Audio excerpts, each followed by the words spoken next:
What's going on YouTube? Rob's here. So it is April 16th today and it is an ice storm outside here in Ottawa, Ontario. So no flying today, pretty annoying.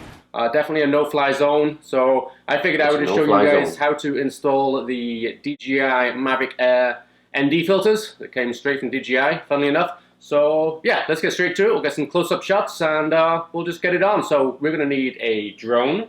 A drone. You need the drone. A drone. Thank you. And we're also going to need some filters. How about some filters? Filters. Now you need the filters. You can't get up yourself and get the filters? Okay.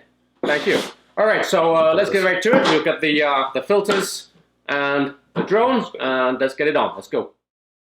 Alright guys, so here we are with the Mavic Air upside down, and it has its standard filter ring in place.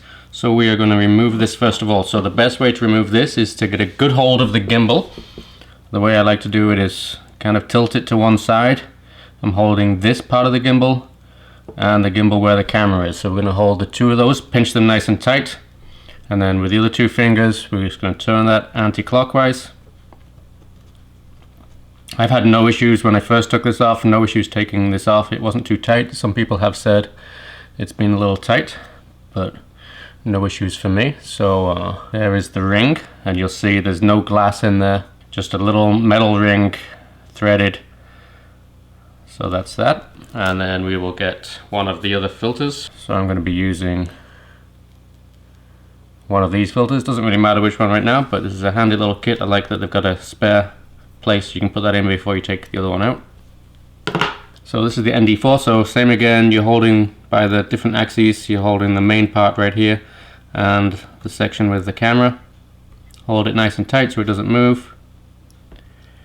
And just place it on nice and straight and thread it on. You don't need to thread it too tight. And that's it. And then what I like to do, I like to leave one of these on at all times. Instead of taking it off, I'll just leave the same one on. I have been getting away with using the ND16 for most of my shoots. I might start going down to an ND8, having the ND8 on for the majority of the time, because I think that'll be a little bit safer for when I'm shooting shots at dusk. But yeah, that's it guys, so thanks for watching and I will see you on the next one. Bye for now.